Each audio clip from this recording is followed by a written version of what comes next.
ভাৰতীয় খাদ্য নিগমৰ অসমৰ বিভিন্ন গুদামত থকা চাউল যে চুৰি হয় এই অভিযোগ পুৰণি, কিন্তু এই অভিযোগক পুনৰবাৰ সত্যতা প্ৰমাণ কৰি নৰ্থ লখিমপুৰ FCI ডিভিজনেল কাৰ্যালয়ৰ অন্তৰ্গত ধেমাজিৰ যিটো গোদাম, সেই গোদামৰ পৰা 26,800 বেগ চাউল চুৰি হোৱা বা তাৰ বিষয়াসকলে বিক্ৰী কৰা ভয়ংকৰ অভিযোগ উত্থাপন হৈছে। যি সময়ত অসম চৰকাৰ, অসমৰ মুখ্যমন্ত্ৰী বা ভাৰতৰ প্ৰধানমন্ত্ৰী নৰেন্দ্ৰ মোদী ডাঙৰীয়াই দুৰ্নীতিমুক্ত অসম বা ভাৰত গঢ়াৰ সপোন দেখুৱাইছে, যি সময়ত দুৰ্নীতি কৰা মানুহক বাঘৰ দৰে জঁপিয়াই পৰিম বুলি কৈছে, সেই সময়ত আচলতে এই দুখীয়া মানুহৰ মুখৰ ভাত FCI চাউল, বিনামূলীয়া চাউল যোগান ধৰা, সংৰক্ষণ কৰি ৰখা যি FCI গোদাম, সেই গোদামৰ পৰা সমবায় সমিতিৰ এজেণ্টবিলাকলৈ চাউল যোগান ধৰা হয় আৰু সেই চাউল গাঁৱৰ প্ৰতিগৰাকী দৰিদ্ৰ সীমাৰেখাৰ তলৰ ব্যক্তিক বিতৰণ কৰা হয়। সেই চাউল এটা গোদামৰ পৰাই 26,800 বস্তা চুৰি হোৱা ঘটনাই সকলো অসমবাসী ৰাইজক উদ্বিগ্ন কৰি তুলিছে, চকু কপালত তুলিছে। এতিয়া আপোনালোকে চাওক যে এই ঘটনা পোহৰলৈ আহিছে যোৱা নৱেম্বৰ মাহৰ শেষৰ ফালে, অৰ্থাৎ নৱেম্বৰ মাহৰ 30 তাৰিখৰ এটা প্ৰতিবেদনত এই কথা পোহৰলৈ আহিছে। ঘটনাটো কেনেকৈ সংঘটিত হ'বলৈ পালে? FCIৰ এটা নিয়ম আছে যে FCIৰ অধীনত যিমানবিলাক গোদাম আছে তেওঁলোকৰ তাত ফিজিকেল ভেৰিফিকেশ্যন হয় কোৱাৰ্টাৰলি, অৰ্থাৎ 3 মাহৰ মূৰে মূৰে ফিজিকেল ভেৰিফিকেশ্যন হয়। এতিয়া আপোনালোকে চাওক যে এই ফিজিকেল ভেৰিফিকেশ্যনৰ টিম গৈছিল অক্টোবৰ মাহৰ প্ৰথম ভাগত আৰু গৈ তেওঁলোকে সেই গোদামটোত, ধেমাজিৰ যিটো FCI গোদাম, সেই গোদামটোত জাম পেক থকা বুলি তেওঁলোকে ৰিপৰ্ট কৰিছিল, মেইল কৰিছিল লখিমপুৰৰ ডিভিজনেল মেনেজাৰৰ কাৰ্যালয়লৈ আৰু গুৱাহাটীলৈ।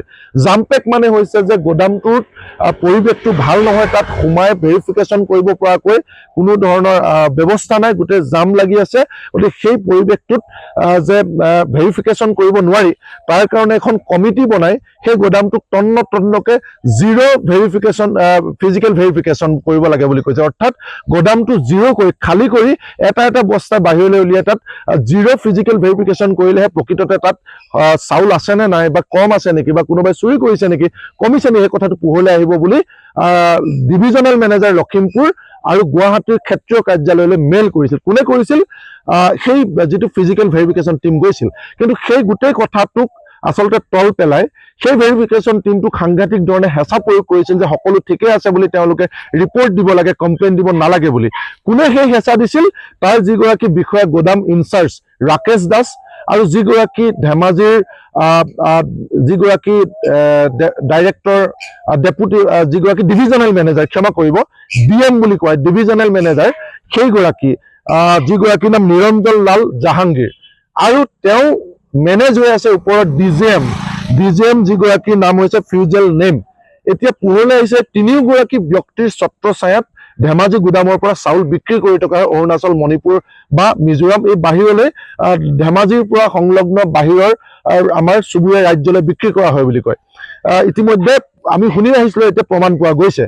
গতিকে আমাৰ প্ৰশ্ন হ'ল যে এই গোটেই ফিজিকেল ভেৰিফিকেশ্যন টিমটোৱে জাম্পেক থকা বা এই ভেৰিফিকেশ্যনত সন্দেহ তেওঁলোকৰ মনলৈ অহা বুলি যি মেইল কৰিছিল, সেই গোটেই কথাখিনি তল পেলাই এই যিটো টিম DGM, ফিউজেল নেম আৰু ক্ষমা কৰিব, ডেপুটি জেনেৰেল মেনেজাৰ DGM ফিউজেল নেম, গুৱাহাটীত যিগৰাকী বহি আছে 2 নম্বৰী অফিচাৰ, আৰু তাৰ সমানে সমানে ডিভিজনেল মেনেজাৰ নিৰঞ্জন লাল জাহাংগীৰ আৰু গোদাম ইনচাৰ্জ ধেমাজিৰ ৰাকেশ দাস, এই তিনিওগৰাকীয়ে মিলি যে চাউল বিক্ৰী কৰে, সেই তিনিওগৰাকীয়ে কিন্তু ফিজিকেল ভেৰিফিকেশ্যন টিমটোকে হেঁচা দিছিল যে সকলো ঠিকে আছে বুলি তেওঁলোকে ৰিপৰ্ট দিব লাগে। আৰু সেই গোটেই কথাটোৰ হেঁচাত পৰি, যিহেতু ফিজিকেল ভেৰিফিকেশ্যন টিমটো তৃতীয় বৰ্গৰ কৰ্মচাৰী, তেওঁলোকে আচলতে প্ৰেছাৰত আহি চাকৰি তাৰণাত তেওঁলোকে চব অ'কে বুলি ৰিপৰ্ট দিছিল। তাৰপিছতো যেতিয়া তেওঁলোকৰ ৰিপৰ্টটোৰ ভিত্তিত চিনিয়ৰ টিম গৈ যেতিয়া ভেৰিফিকেশ্যন কৰিলে, তেতিয়া জিৰ' ফিজিকেল ভেৰিফিকেশ্যন কৰিলে, অৰ্থাৎ গোদাম খালী কৰি পৰীক্ষা কৰা হ'ল যে তাত সঁচাকৈ সেই ফিজিকেল ভেৰিফিকেশ্যন টিমটোৱে সন্দেহ কৰাৰ ধৰণে তাত কিবা ঘটিছে নেকি। তেতিয়া পোহৰলৈ আহিল যে হয়, তাত 1 লাখ বেগ চাউল জমা থকা ধেমাজি গোদামটোৰ পৰা 26,800 বেগ চাউল চুৰি হৈছে।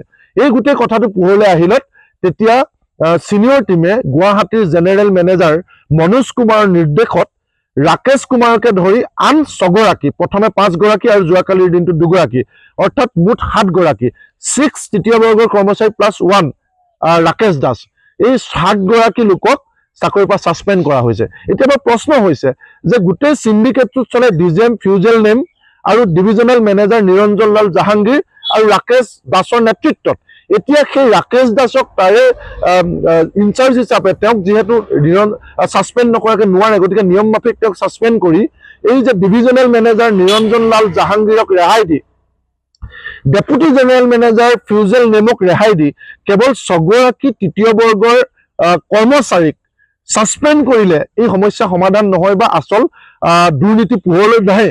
গতিকে আমাৰ প্ৰশ্ন হ'ল যে ঠিক আছে, যদি জড়িত হৈ আছে 6গৰাকীকো তেওঁলোকে তদন্ত কৰি নিলম্বন কৰক, কিন্তু তদন্ত নকৰাকে যি মোৰ হাতত এখন মেইল আছে, যিগৰাকীক ছাছপেণ্ড কৰা হৈছে জ্যোতিপ্ৰসাদ তালুকদাৰ, তেওঁ ইতিমধ্যে ফিজিকেল ভেৰিফিকেশ্যনত অক্টোবৰ মাহৰ প্ৰথম মাহতে 1, 2, 3 তাৰিখতে তেওঁ যিহেতু সন্দেহ প্ৰকাশ কৰিছিল যে জাম্পেক আছে আৰু এই গুদামটোত গোটেই আকাৰটো দেখি বা ভিতৰলৈ সোমাব নোৱাৰা পৰিৱেশটো দেখি চাউল চুৰ হোৱা বুলি সন্দেহ কৰি মেইল কৰিছিল ডিভিজনেল মেনেজাৰ নৰ্থ লখিমপুৰৰ, গুৱাহাটীলৈ এটা কপি পঠাইছিল। সেই সন্দেহ ব্যক্ত কৰা মানুহগৰাকীকে প্ৰতিশোধ পৰায়ণভাৱে আচলতে ক্ষেত্ৰীয় FCI গোদামে গুৱাহাটীয়ে মনোজ কুমাৰৰ নেতৃত্বত তেওঁক যিগৰাকীয়ে কমপ্লেইন কৰিছিল, মেইল কৰিছিল যে জাম্পেক আছে, এই ভেৰিফিকেশ্যন কৰিব পৰিৱেশ নাই, সেই ব্যক্তিগৰাকীকো কিন্তু ছাছপেণ্ড কৰা হৈছে। অৰ্থাৎ ডিজেম ফিউজেল নেমৰ নেতৃত্বত ডিভিজনেল মেনেজাৰ নিৰঞ্জন লাল জাহাংগীৰ আৰু গোদাম ইনচাৰ্জ ৰাকেশ দাস, তেওঁলোক তিনিজনৰ নেতৃত্বতে চাউল চুৰি হৈ আছে। 26,800 বস্তা, এবস্তা দুবস্তা নহয়, বহিৰাজ্যলৈ বিক্ৰী কৰাৰ সন্দেহ উঠিছে, অভিযোগ উঠিছে। তেনে ক্ষেত্ৰত 6গৰাকীকৈ তৃতীয় বৰ্গৰ সৰু কৰ্মচাৰী কোনো ধৰণৰ তদন্ত নকৰাকৈ কেৱল তেওঁলোকক নিজে বাচিবৰ কাৰণে ছাছপেণ্ড কৰি এটা ষ্টাণ্ট দেখুওৱা হৈছে, পাব্লিচিটি ষ্টাণ্ট দেখুওৱা হৈছে নেকি, সেই প্ৰশ্নটো আমাৰ। ঠিক আছে, তদন্ত কৰক, তদন্ত কমিটি বহাই দিয়ক, তদন্তত যদি তাতে তৃতীয় বৰ্গৰ চতুৰ্থ বৰ্গৰ মানুহৰ নেগলিজেঞ্চ হ'লে তেওঁলোকক ছাছপেণ্ড কৰক, তেওঁলোকক গ্ৰেপ্তাৰ কৰক। কিন্তু য'ত ডিজেম জড়িত হৈ থকাৰ অভিযোগ উঠিছে, য'ত ডিভিজনেল মেনেজাৰ জড়িত হৈ থকাৰ অভিযোগ উঠিছে, য'ত গোদাম ইনচাৰ্জ জড়িত হৈ থকাৰ অভিযোগ উঠিছে, তাত 6গৰাকীকৈ তৃতীয় বৰ্গৰ মানুহক অৰ্থাৎ পুথিখলিখনক তেওঁলোকে জালত পেলাই ৰৌ বোৱালীক বচাই দিয়াৰ FCI এটা অভিসন্ধি নেকি, সেই গোটেই কথাটো আমি প্ৰশ্ন কৰিব বিচাৰিছোঁ। গতিকে গোটেই কথাটো অসম চৰকাৰ, ভাৰত চৰকাৰে ইণ্টাৰফেয়াৰ কৰিব লাগে, FCI চিনিয়ৰ অফিচাৰসকলে ইণ্টাৰফেয়াৰ কৰিব লাগে। কাৰণ দুটা ঘটনা সংঘটিত হৈছে। প্ৰথম কথা, দুখীয়া মানুহৰ মুখৰ ভাত বিক্ৰী কৰা এই কুলাংগাৰ কেইটাক, এই দুৰ্নীতিগ্ৰস্ত বিষয়াকেইটাক কেৱল ছাছপেণ্ড নহয়, তেওঁলোকে গ্ৰেপ্তাৰ কৰি জেলত দিব লাগিব। আৰু দ্বিতীয় কথা, ডাঙৰ ডাঙৰ অনা অসমীয়া অফিচাৰবিলাক বাচি যাবৰ কাৰণে এই সৰু সৰু সাধাৰণ অসমীয়া মানুহখিনিক জ্যোতিপ্ৰসাদ তালুকদাৰৰ দৰে মানুহক বলি পঠা বনোৱা হৈছে নেকি, এই দুইটা অভিযোগ আমি উত্থাপন কৰিছোঁ। গতিকে এই পুনৰ তদন্ত হ'ব লাগে, ডিজেমক ফিউজেল নেমক গ্ৰেপ্তাৰ কৰিব লাগে, তেওঁৰ ছত্ৰছায়াত গোটেই ঘটনা সংঘটিত হৈছে। ডিভিজনেল মেনেজাৰ নিৰঞ্জন লাল জাহাংগীৰ গ্ৰেপ্তাৰ কৰিব লাগে, তেওঁলোকক এতিয়ালৈকে কোনো তেওঁলোকৰ বিৰুদ্ধে ব্যৱস্থা গ্ৰহণ কৰা নাই। ৰাকেশ দাসক নিলম্বন নহয়, গ্ৰেপ্তাৰ কৰিব লাগে। আৰু 6গৰাকী বিষয়া তৃতীয় বৰ্গৰ কৰ্মচাৰী, তেওঁলোকৰ ওপৰত পুনৰ তদন্ত হ'ব লাগে। যদি তেওঁলোকে দোষী, তেওঁলোকক শাস্তি দিয়ক, কিন্তু যদি ডাঙৰ অফিচাৰ বাচিবৰ কাৰণে সৰু মানুহক ফচোৱা হৈছে, তেওঁলোকক এই দুখৰ যি তেওঁলোকৰ শাস্তিমূলক ব্যৱস্থা হৈছে তাৰ পৰা ৰেহাই দিব লাগে। এই দুয়োটা অভিযোগ আমি কৃষক মুক্তি সংগ্ৰাম সমিতিয়ে উত্থাপন কৰিছোঁ।